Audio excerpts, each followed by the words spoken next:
دوسری انتہا کو نکل جائے. تو ایک تصور تو یہ ہے ہمارے معاشرے کے اندر جو مذہبی طبقات ہیں اور زیادہ کٹر قسم کے جو مذہبی لوگ ہیں ان کے اندر آپ کو یہ تضاد نظر آئے. اس کا بالکل برعکس معاملہ ہے. ہمارے ہاں کا جو لبرل طبقہ ہے وہ کلا ہیں، ڈاکٹرز ہیں، تعلیم یافتہ لوگ ہیں، ایجوکیٹڈ ایلیٹ ہیں، پروفیشنلز ہیں. ان سے آپ کو ایسی باتیں سننے کو ملیں گی کہ جناب نماز روزہ تو انسان کا انفرادی فعل ہے، کوئی کرے نہ کرے. ہاں جھوٹ نہیں بولنا چاہیے، ایفائے عہد ہونا چاہیے، کسی کو دھوکہ نہیں دینا چاہیے.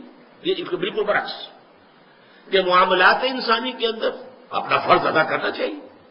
آپ اگر کہیں ملازم ہیں اور تنخواہ لے رہے ہیں تو اپنے فرائض منصبی جو ہے پوری طریقے سے تہہ دل سے ادا کریں، پورا اس کا حق ادا کریں تاکہ آپ کے لیے اس میں ریمونریشنز آپ کو تنخواہ اور الاؤنسز مل رہے ہیں وہ جائز ہو جائے.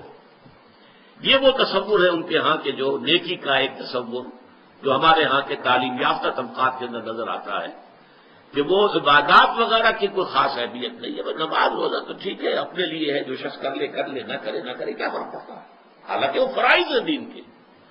لیکن یہ ہے کہ اصل کردار، اصل جو نیکی ہے وہ تو یہ ہے.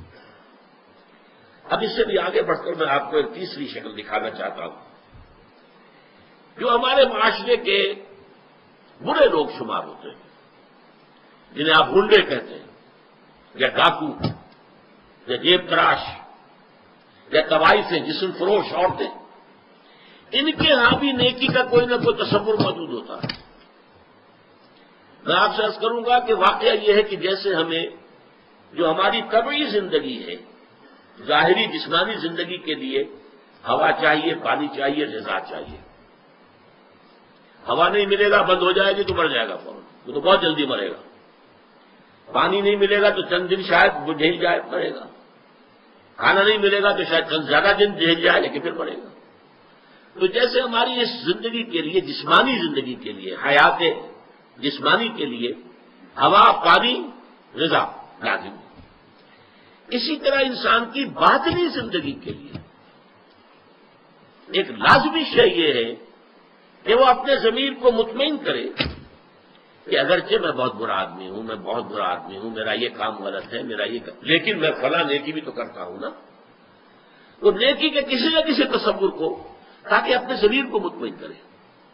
ضمیر کی خلش جو ہے وہ در حقیقت اس کو چین نہیں لینے دے گی جب تک کہ وہ اپنے ضمیر کی خلش کو بچانے کے لیے کہ میں برا ہوں ٹھیک ہے، میں ڈاکو ہوں لیکن دیکھو میں یتیموں کی پرورش کرتا ہوں، میں تو ان لوگوں کے ہاتھ ڈاکہ ڈالتا ہوں نا جنہوں نے دولت کے انبار جمع کر لیے، حرام خوری کے ذریعے سے لوگوں کا خون چوسا ہے. ان سیٹھوں نے، ان کارخانے داروں نے غریب مزدوروں کے خون سے اپنے یہ محل تعمیر کیے. ہم ڈاکہ وہاں ڈالتے ہیں اور یہ بابو آپ نے سنا ہوگا، یہ کہانیاں ہیں کہ اپنے اپنے علاقوں کے یہ ڈاکو لوگ جو بڑے مشہور ہوئے ہیں ڈاکو، وہ اپنے اپنے علاقوں کے بیواؤں کے سرپرست، یتیموں کے سرپرست، وہاں خیر کے کام کرنے والے تاکہ وہ اپنے ضمیر کو مطمئن کریں کہ ہمارے ہاں اگر یہ ہے تو یہ بھی ہے. آخر ہم نے نیکی کا ایک بندوبست کیا ہوا ہے نا. اس طرح جیب تراش آپ کو مل جائے گا. ان کے ہاں بھی ایک رولز آف کانڈکٹ ہیں. آپ کے علم میں ہوگا کہ علاقے تقسیم ہوتے ہیں اور وہاں جتنے جیب تراش ہوتے ہیں ان کا ایک گروہ ہوتا ہے اور ہر ان میں سے کارکن جو ہے وہ جتنی بھی جیب تراش کر کے جو رقم شام پر جمع کرے گا اسے لا کر گرو کے پاس رکھ دینا لازم ہے. اگر اس میں سے کچھ رکھے گا تو بے ایمان ہے. یعنی جہاں تک جیب تراشی کا تعلق ہے اس میں بے ایمانی کا کوئی تعلق نہیں. پیشے میں عیب نہیں، رکھیے نا فرہاد کو نام. پیشہ جو ہے وہ تو پیشہ ہے ہمارا، لیکن بے ایمان وہ شمار ہوگا کہ جس نے جو بھی کمائی دن بھر کی تھی وہ ساری لا کر گرو کے سامنے نہیں رکھتی، پھر وہ گرو تقسیم کرے گا. یہ ان کے یہاں کے ہیں رولز آف کانڈکٹ ہیں. ان میں ذرا فائدہ سیکر ہو جائیں گے آپ تو ظاہر بات ہے کہ اس میں پھر کچھ کو بے ایمانی کہیں گے. مجھے یاد آ رہا ایک واقعہ، ہمارے ہاں منٹگمری میں جو سائیوال کہلاتا ہے، ایک خاتون تھی، اچھے گھرانے کی خاتون تھی لیکن برے دن ان پر آئے. وہ ہمارے ہاں کچھ ہماری والدہ صاحبہ مرحومہ کا ہاتھ بٹانے کے لیے آ جاتی تھی، کام کرتی تھی، والدہ ان کی کوئی مدد کرتی رہتی تھی. انہوں نے لا کے ایک دن ہماری والدہ صاحبہ کے پاس، مرحومہ کے پاس، اگرچہ ہمیں معلوم نہیں ہوا، اس زیور رکھ دیا کہ میرا بیٹا ہے اس نے یہ زیور تیار کیا اپنی شادی کے لیے، یہ آپ اپنے پاس رکھ لیجئے، اور اس وقت فوری رقم ہمیں ضرورت ہے تو اتنی رقم خرچ دے دی۔ والدہ نے دے دیا، معاملہ سمجھا جیسے کہ ہوتا۔ بعد میں معلوم ہوا کہ وہ تو چوری کا مال تھا، اور اس کا بیٹا جو ہے وہ طوائف کے یہاں ملازم تھا اور طوائف کی چوری کی۔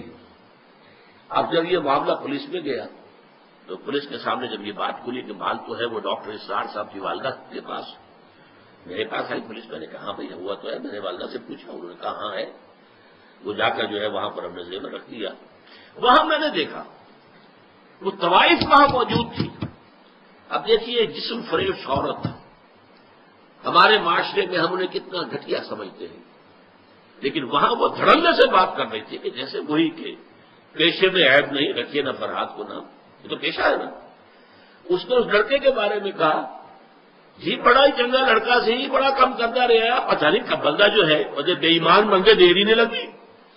اب وہ بے ایمان اب ہوا جبکہ اس نے چوری کی، ورنہ ساری ایمانداری ان کے گھر کے اندر چل رہی تھی، پورا جو اس کا پروفیشن تھا اس میں بھی کوئی بری بات نہیں تھی۔ اور یہ آپ کو معلوم ہے کہ یہ طوائفیں جو ہے جب محرم کے دن آتے ہیں، تعزیے نکلتے ہیں، جو کالے کپڑے پہن کر جلوسوں کے ساتھ جانے والیاں، پھر یہ کہ سبیل لگانے والیاں، اور یہ کہ جو ہمارے ہاں اولیاء اللہ کے مقابر ہیں ان کے جو بھی مزارات ہیں ان پر جب عرس ہوتے ہیں تو وہاں جا کر دھمال کھیلنے والی ہے، یہی ہے نا۔ وہ کام نیکی کا کر رہی ہے، فلاں بزرگ کے ہاں جا کے گئی ہے نا، وہاں جا کر دھمال کھیلا ہے، وہ تو اصل میں اپنے بزرگ کے ساتھ عقیدت کے حوالے سے کیا ہے، یا یہ کہ احترام ہو رہا ہے محرم کا۔ اس طریقے سے واقعہ یہ ہے کہ کوئی نہ کوئی نیکی کا تصور ہر برے سے برا انسان اپنے دل میں رکھتا ہے، تب اپنے آپ کو مطمئن کرتا ہے۔ اگر نہ ہو تو رات کو نیند نہیں آئے گی، آدمی پاگل ہو جائے گا، آدمی کی اندر سے شکست ہو جائے گی، شکست و ریخت ہو جائے گی اس کی شخصیت کی، ٹوٹ پھوٹ کر رہ جائے گا انسان اپنے اندر سے۔ تو یہ نیکی کے بہت سے تصورات ہیں جو ہمارے معاشرے کے اندر آج موجود ہیں۔ یہ ہے بہت اہم موضوع۔ یہاں اس سورہ آیت مبارکہ میں ایک خاص واقعہ جو ہے اس کا پس منظر ہے، اس کو سمجھ لیجئے کہ یہ موضوع یہاں زیر بحث کیسے آ گیا۔ یہ تیسرا نقطہ ہے، اس کو شان نزول بھی کہتے ہیں، اور در حقیقت یہ میں اس کے لیے لفظ استعمال کر رہا ہوں پس منظر۔ اس آیت کے پس منظر میں تحویل قبلہ کا جو واقعہ ہوا ہے وہ ہے، آپ کے علم میں ہوگا کہ حضور جب تک مکے میں رہے آپ نماز ایسے پڑھتے تھے، خانہ کعبہ کے جنوبی سمت میں کھڑے ہوتے تھے، جو رکن یمانی ہے اور دوسرا وہ رکن ہے جس میں کہ حجر اسود نصب ہے۔ ان دونوں کے درمیان اگر کوئی شخص کھڑا ہوگا تو اس کو کہتے ہیں استقبال القبلتین، بیک وقت خانہ کعبہ بھی سامنے ہے اور بالکل سیدھ میں بیت المقدس بھی سامنے ہے۔ استقبال القبلتین مکے میں رہتے ہوئے ممکن تھا، اس لیے کہ اگر آپ خانہ کعبہ کے جنوب میں کھڑے ہیں تو آپ کے سامنے کعبہ ہے اور اسی سیدھ کے اندر بیت المقدس بھی ہے۔ لیکن جب آپ ہجرت فرما کر تشریف لے آئے مدینہ منورہ، اب مدینہ منورہ کے جنوب میں ہے بیت اللہ خانہ کعبہ مکہ مکرمہ، اور شمال میں ہے بیت المقدس، لہذا اب استقبال القبلتین تو ممکن نہیں۔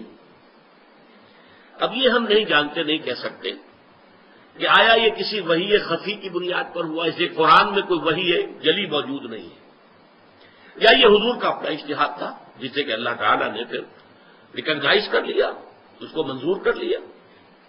لیکن حضور نے مدینے جا کر نماز پڑھنی شروع کی بیت المقدس کی طرف رخ کر کے، شمال کی طرف، اور خانہ کعبہ پشت پر ہے۔ یہ چیز شاخ گزر رہی تھی ان لوگوں کو جو مکے سے چل کر آئے تھے، جتنی محبت انہیں خانہ کعبہ سے تھی اس کا ہم اندازہ نہیں کر سکتے۔ خود حضور جب روانہ ہوئے تھے مکے سے ہجرت کے لیے تو آپ خانہ کعبہ کے پردے پکڑ کر چمٹ کر آپ نے کہا تھا کہ اے کعبہ تجھے معلوم ہے، اے بیت اللہ تو جانتا ہے مجھے تجھ سے کتنی محبت ہے، لیکن یہاں کے لوگ مجھے یہاں نہیں رہنے دے رہے، میں یہاں سے جانے پر مجبور ہوں، یہ تجھ سے ہجرت کر کے جا رہا ہوں۔ اس حوالے سے سب کو پسند تھا۔